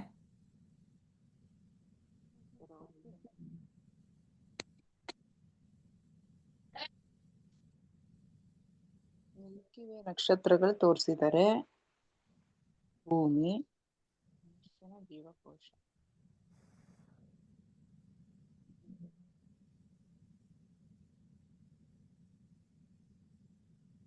ಇದು ಸೆಲ್, ಮನುಷ್ಯನ ಜೀವಕೋಶ ಮ್ಯಾಮ್, ಸೆಲ್ಸ್ಗಳು. ಹ್ಯೂಮನ್ ಸೆಲ್ ಇದು. ಹಾ ಇದು ಭೂಮಿ, ಇದು ಪೂರ್ತಿ ಇದು ಬ್ರಹ್ಮಾಂಡ ಅಂತಂದ್ರೆ ಮಿಲ್ಕಿ ವೇ ಮಾತ್ರ ತೋರಿಸಿದ್ದಾರೆ. ಹಾ ಮ್ಯಾಮ್. ಅಲ್ಲ ಇದೆರಡೇನೋ ಕನೆಕ್ಟ್ ಆಯ್ತು, ಬಟ್ ಮನುಷ್ಯನ ಜೀವಕೋಶಕ್ಕೆ ಹೇಗೆ ಕನೆಕ್ಟ್ ಮಾಡಿದ್ರು ಅಂದ್ರೆ ಇದರಲ್ಲಿ ಏನು ಹೇಗೆ ನಡೀತಾ ಇದೆಯೋ ಹಾ ಇಲ್ಲೂ ಅದೇ ನಡೆಯುತ್ತೆ. ಇಲ್ಲೂ ಒಂದೊಂದು ಸೆಲ್ನಲ್ಲೂ ಸಹ ಅದೇ ಕ್ರಿಯೆಗಳು ನಡೀತಾ ಇವೆ. ಆದರೆ ಎಷ್ಟು ಕಾಂಪ್ಲೆಕ್ಸ್ ಆಗಿದೆ, ಅದೆಲ್ಲ ಹೆಂಗೆ ನಡೆಸ್ತಾ ಇದ್ದಾನೆ ಪರಮಾತ್ಮ ಅಲ್ವಾ. ಹೌದು ಒಂದು ಹೌದು ಮ್ಯಾಮ್. ಸೆಲ್ಲಲ್ಲಿ ಎಷ್ಟು ಕಾಂಪ್ಲೆಕ್ಸ್ ಜೀವ ಸ್ಟ್ರಕ್ಚರ್ಸ್ ನೋಡಿದ್ದೀರಲ್ವಾ. ಆಮೇಲೆ ಹೌದು ನಡಿಬೇಕ ಫಿಸಿಯಾಲಜಿ, ಅನಾಟಮಿ ಎಲ್ಲಾನು ನೋಡಿದ್ರೆ ಬಹಳ ಅದ್ಭುತ ಅನ್ನತ್ತೆ. ಅದನ್ನ ಅಭ್ಯಾಸ ಮಾಡಿದ್ರೆ, ನಿಜವಾಗ್ಲೂ ನೋಡಿದ್ರೆ ಸಾಕು, ಭಗವಂತನ ಸೃಷ್ಟಿ ಎಷ್ಟು ಅದ್ಭುತವಾಗಿದೆಯಪ್ಪ ಅಂತಂದ್ಬಿಟ್ಟು ಹೇಳ್ತಾರೆ ಯಾರೇ ಒಬ್ಬರಾಗ್ಲಿ. ನಾವು ಮೇಲ್ಗಡೆ ನೋಟ ಅಲ್ಲ ನೋಡೋದು, ಈ ಒಂದು ಸೆಲ್ಸ್ ಸ್ಟಡಿ ಮಾಡಿಬಿಟ್ರೆ ಸಾಕು, ಹೌದು. ರೋಮಾಂಚನ ಆಗ್ಬಿಡುತ್ತೆ.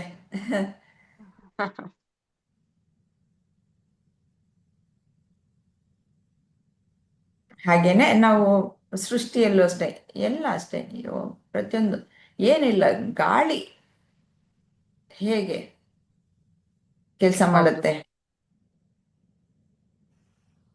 ಈ ಋತುಮಾನಗಳು ಹೆಂಗೆ ಕೆಲಸ ಮಾಡುತ್ತೆ, ಆ ಕಾಲ ಕಾಲಕ್ಕೆ ತಕ್ಕ ಹಾಗೆ ಮಳೆ ಬೆಳೆ ಎಲ್ಲ ಹೇಗಾಗತ್ತೆ, ಎಲ್ಲ ಒಂದು ಧರ್ಮದಲ್ಲಿ ನಡೆಯುತ್ತೆ. ಮತ್ತೆ ಏನು ಆಧಾರ ಇಲ್ಲದೆ ಹೆಂಗ್ ನಿಂತಿವೆ ಇವೆಲ್ಲ ಮ್, ಆ, ಆ, ಬ್ರಹ್ಮಾಂಡದಲ್ಲಿ ಎಲ್ಲ ಗ್ರಹಗಳು, ನಕ್ಷತ್ರಗಳು ಯಾವ ಚೈತನ್ಯ ಶಕ್ತಿಯಿಂದ ನಿಂತಿದೆ, ಇದೆಲ್ಲ ಹೇಗ್ ನಡೀತಾ ಇದೆ, ಅದೆಲ್ಲ ಅದೆಲ್ಲ ವೈಭವನೇ ತಾನೆ ಹೌದು ಭಗವಂತ. ಹೌದು. ಮುಂದುವರ್ಸಿ. ಅದೇ ನೀವು ಹೇಳ್ದಾಗೆ ಆ ನಾವಾದ್ರೂ ಮನುಷ್ಯರು ಸುಮ್ನೆ ನಮ್ಗೋಸ್ಕರ ಮಾಡ್ಕೊಂಡಿದೀವಿ. ಟೈಮು ಈಗ 7 ಗಂಟೆ 6 ಗಂಟೆ ಆಯ್ತು ಎದ್ದೇಳ್ಬೇಕು, ಸಂಜೆ ಆದ್ಮೇಲೆ ಇಷ್ಟೊತ್ತಿಗೆ ಊಟ, ಇಷ್ಟೊತ್ತಿಗೆ ತಿಂಡಿ, ಇಷ್ಟೊತ್ತಿಗೆ ಆಫೀಸ್ ಅಂತ ನಾವೆಲ್ಲ ಟೈಮ್ ನೋಡ್ಕೊಂಡು ಕೆಲಸ ಮಾಡ್ತೀವಿ ಮ್ಯಾಮ್. ಬಟ್ ಇದೆಲ್ಲ ನೋಡಿ ಹೆಂಗೆ ನೀವ್ ಹೇಳ್ದಂಗೆ ಒಂದಕ್ಕೊಂದು ಲಿಂಕು. ಯಾವ ಟೈಮ್ ಇಲ್ಲ, ಏನಿಲ್ಲ, ಅದ್ರ ಪಾಡಿಗದು ಮಳೆಗಾಲಕ್ಕೆ ಮಳೆ ಆಗುತ್ತೆ, ಚಳಿಗಾಲಕ್ಕೆ ಚಳಿ, ಬಿಸಿಲು ಕಾಲದಲ್ಲಿ ಬಿಸಿಲು ಎಷ್ಟು ತಾಪಮಾನ ಇರ್ಬೇಕು ಅಷ್ಟು ಕೊಡುತ್ತೆ. ಅದ್ರ ಪಾಡಿಗೆ ಅದ್ರ ಒಟ್ಟಿನು ಗಾಳಿ ಬೀಸ್ಬೇಕಾ, ಎಲ್ರಿಗೂ ನೀರ್ ಯಾವ ಸಿಗ್ಬೇಕು, ಅದ್ರ ಪಾಡಿಗೆ ಅದು ನಡೀತಾನೆ ಇರುತ್ತೆ ಮ್ಯಾಮ್. ಹಂಗೆ ನಮ್ ಜೀವಕೋಶಗಳು ಅಷ್ಟೇ. ಈಗ ನಾನ್ ಮಾತಾಡ್ತಿದ್ದೀನಿ, ನಾ ಹೇಳ್ಕೊಟ್ಟಿದ್ದೀನಿ ಅದಕ್ಕೆ, ಇಲ್ಲ ಕೇಳಿಸುತ್ತೆ, ಕಿವಿ ಮೂಲಕ ನಾವು ಕೇಳಿಸ್ಕೊತೀವಿ. ಅದಾಗದು ಅದ್ರ ಪಾಡಿಗೆ ಅದು, ಈಗ ಅಯ್ಯೋ ಯಾರೋ ಮಾತಾಡ್ತಿದಾರೆ ಕೇಳಿಸ್ಕೋಬಾರ್ದು ಅದಿಲ್ಲ, ಅದ್ರ ಪಾಡಿಗೆ ಅದು ಹೋಗುತ್ತೆ ವಿಷಯ ಅಷ್ಟೇ. ನೀನ್ ತಗೋತೀಯೋ ಬಿಡ್ತೀಯೋ ಅದು ಬೇರೆ. ಆ ತರ ಈಗ ಊಟ ಮಾಡ್ತೀವಿ, ಅದ್ರ ಪಾಡಿಗೆ ಅದು ಹೊಟ್ಟೆಲ್ ಹೋಗುತ್ತೆ, ಜೀರ್ಣ ಆಗುತ್ತೆ, ಅದ್ರ ಕೆಲ್ಸ ಅದ್ರ ಪಾಡಿಗೆ ಅದು ಮಾಡ್ಕೋತಾ ಇರತ್ತೆ. ಸೊ ಹಂಗೆ ದೇವ್ರು ಇದು ಹೇಗಿದೆ ಅಂದ್ರೆ ಸೃಷ್ಟಿ, ನಾವ್ ಏನೆಲ್ಲಾ ಕಂಡಿಡಿದ್ವಿ, ಏನೆಲ್ಲಾ ಮಾಡಿದ್ವಿ. ಏನೋ ಆರ್ಟಿಫಿಷಿಯಲ್ ಮಳೆ ತರ್ಸಿದ್ವಿ, ಇದಾಯ್ತು ಅದಾಯ್ತು ಎಲ್ಲ ಆಯ್ತು. ಆದ್ರೆ ಒಂದ್ ಸಲ ಸುನಾಮಿ ಬಂದ್ ಹಪ್ಳಿಸಿದ್ರೆ ಎಲ್ಲ ವಾಶ್ ಔಟ್ ಆಗೋಯ್ತು, ಎಲ್ರು ಕೊಚ್ಕೊಂಡು ಹೋಗೋ ಕಡೆ ಹೊರಟೆ ಹೋದ್ರು. ಯಾಕಂದ್ರೆ ಏನೆಲ್ಲ ಕಂಡಿಡಿದ್ರು ನಾವು ಪ್ರಕೃತಿ ವಿಕೋಪದಿಂದ ತಪ್ಪಿಸ್ಕೊಳಕ್ ಆಗ್ಲಿಲ್ಲ. ಹಾಗೆ ಕೆಲವೊಂದು ವಿಷಯಗಳನ್ನ ದೇವ್ರು ಹೇಗೆ ಇದನ್ನ ಸೆಟ್ ಮಾಡಿದಾನೋ, ನಾವ್ ಏನೇ ಮಾಡಿ ತಡೆಗಟ್ತೀನಿ ಅಂತ ಅಂದ್ರೂ ಅದು ಕೂಡ ಸಾಧ್ಯ ಇಲ್ಲ ಮ್ಯಾಮ್. ಅಂದ್ರೆ ಅದು ಕೂಡ ಯಾರ ಕೈಲೂ ಆಗಲ್ಲ. ಪ್ರಕೃತಿ ಎಷ್ಟು ಬೇಗ ವಿಕೋಪಗೊಳ್ಳತ್ತೋ, ಎಷ್ಟು ಬೇಗ ಶಾಂತ ಆಗುತ್ತೋ. ಈಗಿನ್ನೂ ಬಿಸ್ಲಿತ್ತು, ಆಲ್ರೆಡಿ ಮಳೆ ಬರ್ತಿರುತ್ತೆ. ಈಗಿನ್ನೂ ಮಳೆ ಬರ್ತಿತ್ತು ಅಂದ್ರೆ ಇನ್ನೊಂದ್ 10 ನಿಮಿಷಕ್ಕೆ ಬಿಸಿಲು ಬಂದಿರುತ್ತೆ. ಅದನ್ನೆಲ್ಲ ನಮ್ ಕೈಲಿ ತಡಿಯಕ್ ಆಗ್ತಾ ಇಲ್ಲ. ಯಾಕೆ ಅಂದ್ರೆ ಎಲ್ಲದಕ್ಕೂ ಒಬ್ಬನೇ ಮೂಲ ಕಾರಣ, ಬ್ರಹ್ಮ, ಪರಬ್ರಹ್ಮ ಸ್ವರೂಪ. ಸೊ ಎಲ್ಲಾನು ಅವ್ರ ಸೃಷ್ಟಿಯಿಂದಾನೇ ನಡೀತಾ ಇದೆ.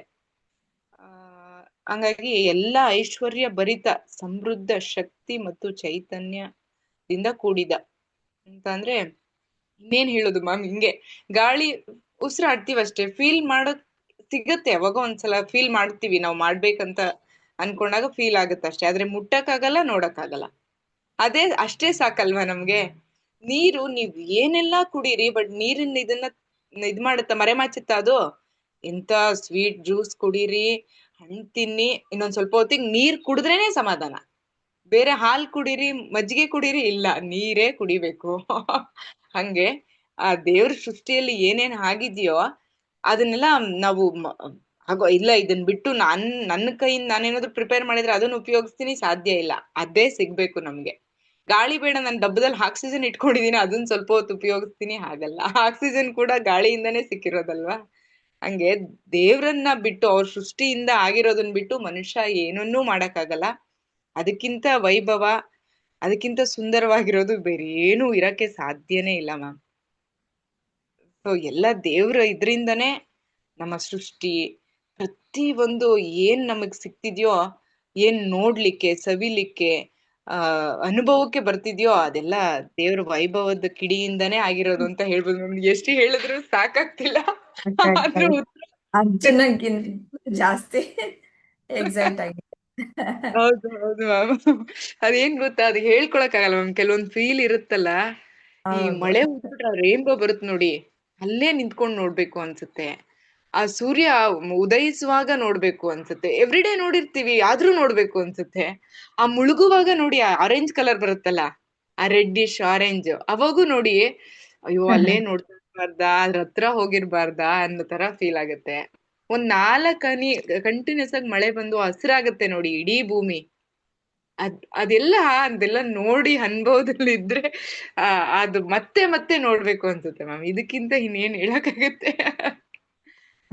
ಈಗ ನೋಡಿ, ದೇವ್ರಿಗೆ ಅಷ್ಟೆಲ್ಲ ಆವರಣ ಹಾಕಿ ರೆಡಿ ಮಾಡ್ತಾರೆ, ಬಟ್ ಆ ಲುಕ್ ಎಲ್ಲಿಂದ ಬರುತ್ತೆ? ಎಲ್ಲಾ ಕಡೆ ಸಿಗೋಲ್ಲ ಅದು. ಈಗ ನಾವು ಬೆಳಗ್ಗೆ ಎದ್ದು ಒರೆಸಿ ಗುಡಿಸಿ ಎಲ್ಲಾ ಮಾಡ್ತೀವಿ, ಬಟ್ ಎಲ್ಲಾ ಮನೆನೂ ನೋಡಿದ ತಕ್ಷಣ ಪಾಸಿಟಿವ್ ಎನರ್ಜಿ ಬರಲ್ಲ.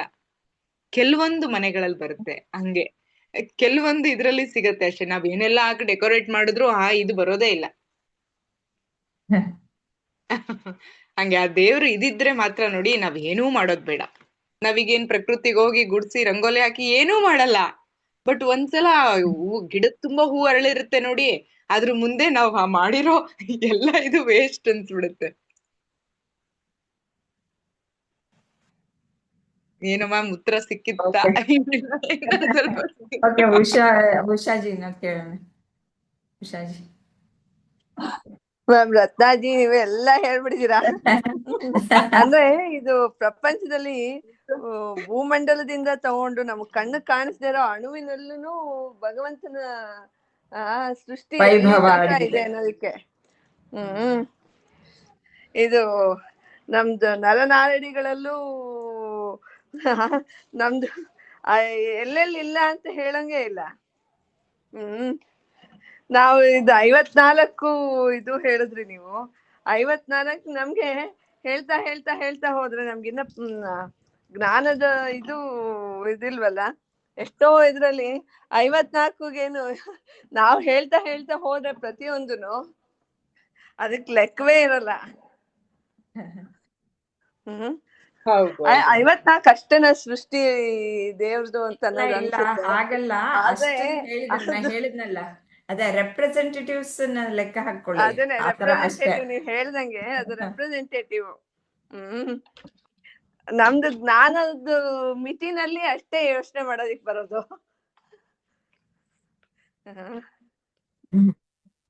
ಇದು ಒಟ್ಟು ಭಗವಂತನ ಸೃಷ್ಟಿ ನಾವು ವರ್ಣಿಸೋದಿಕ್ಕೆ ನಮಗ್ ಪದಗಳು ಇಲ್ಲ ಮ್ಯಾಮ್. ನಮ್ಗೆ ಅಷ್ಟು ಕೆಪಾಸಿಟಿ ಇಲ್ಲ ನಮ್ಗೆ. ಇಲ್ಲ ಮ್ಯಾಮ್.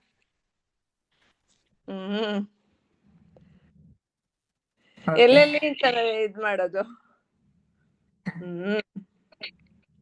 ಇಲ್ಲ ಅದೇನೆ ಮಿಲ್ಕಿ ವೇ, ನಕ್ಷತ್ರ ಪುಂಜ, ಭೂಮಿ, ಮನುಷ್ಯನ ಜೀವಕೋಶ ಅಂತ ಹಾಕಿದಾರೆ ಅಷ್ಟೇ. ಇದು ನಮಗ್ ಗೊತ್ತಿರೋ ಅಂತವು. ಅದ್ರೊಳಗಡೆನೆ ಇನ್ನೆಷ್ಟಿವ್ಯೋ ನಮಗ್ ಗೊತ್ತಿಲ್ಲದೆ ಇರೋ ವಿಷಯ ಬೇಕಾದಷ್ಟಿದೆ. ಮತ್ತೆ ನಮ್ಗೆ ಇವಾಗ ಕಣ್ಣಿಗೆ ಕಾಣಿಸೋದು ಒಂಥರ, ಅದು ಸತ್ಯ ಬೇರೆ ರೀತಿಯಲ್ಲೇ ಇರುತ್ತೆ. ನಮ್ ಕಣ್ಣು ಏನ್ ತೋರಿಸುತ್ತೋ ಅದನ್ನ ನಾವು ನೋಡ್ತಾ ಇದೀವಿ. ಇವಾಗ ಮೈಕ್ರೋ ಆರ್ಗ್ಯಾನಿಸಮ್ಸ್ ನಮ್ಗೆ ಕಣ್ಣು ಕಾಣಿಸುತ್ತಾ? ಇಲ್ಲ. ಅವೆಲ್ಲ ನಮ್ಮ ಸುತ್ತ ಇದೆ ಅಲ್ವಾ. ಮೈಕ್ರೋಸ್ಕೋಪ್ ಹಾಕೊಂಡ್ರೆ ಪ್ರಪಂಚ ಬೇರೆ ರೀತಿಯಲ್ಲೇ ಕಾಣಿಸುತ್ತೆ ತಾನೆ? ಹೌದು. ನಮ್ ಕಣ್ಣಿಗೆ ಈ ರೀತಿಯಲ್ಲಿ ಕಾಣಿಸೋ ತರ ಪರಮಾತ್ಮ ಮಾಡಿದಾನೆ.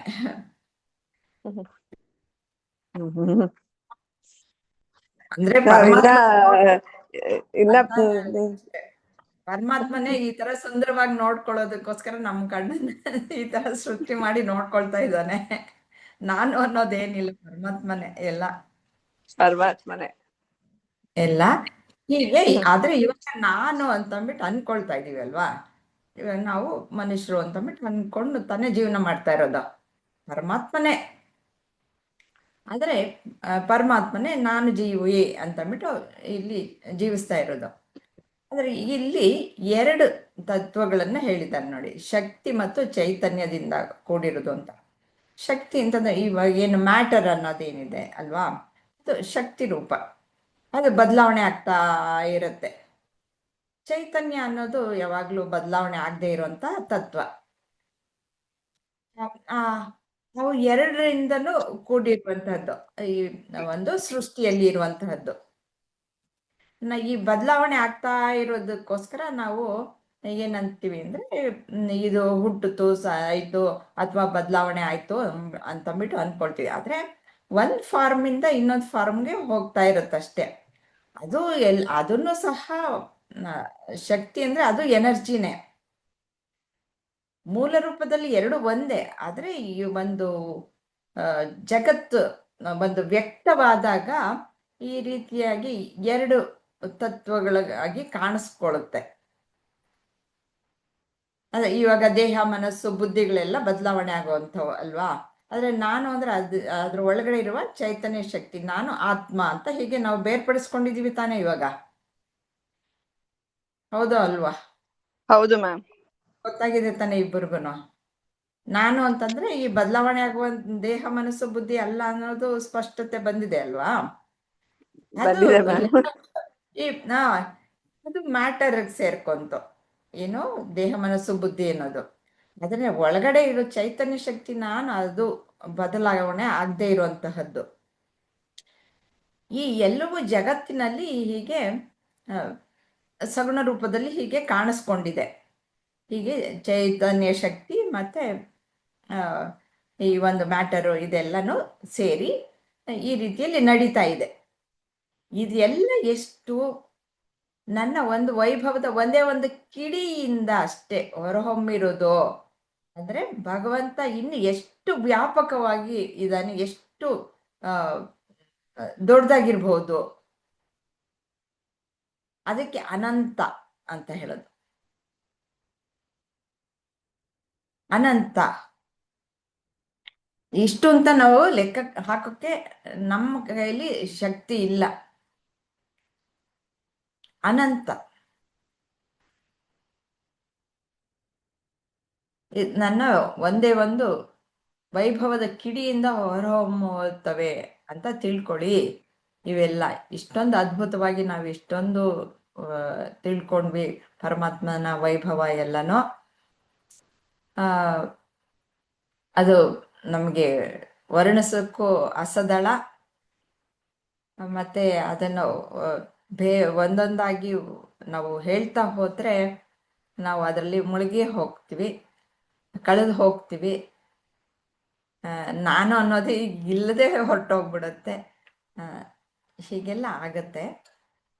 ಮತ್ತೆ ಅದು ಎಲ್ಲವೂ ಸಹ ಪರಮಾತ್ಮಂದೇ ಇಲ್ಲಿ ನಡೀತಾ ಇರೋದು. ಇವೆಲ್ಲ ನಡೀತಾ ಇರೋದೆಲ್ಲನೂ ಒಂದು ಕಿಡಿ ಅಷ್ಟೇ.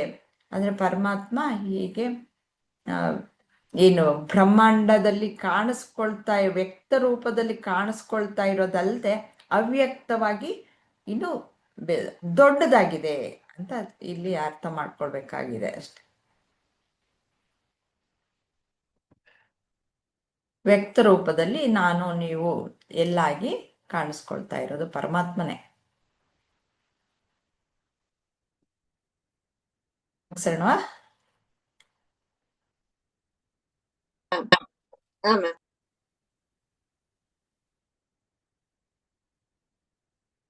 ಓಂ ಶ್ರೀ ಗುರುಭ್ಯೋ ನಮಃ. ಓಂ ಶ್ರೀ ಕೃಷ್ಣಾರ್ಪಣಮಸ್ತು. ಹರಿ ಓಂ.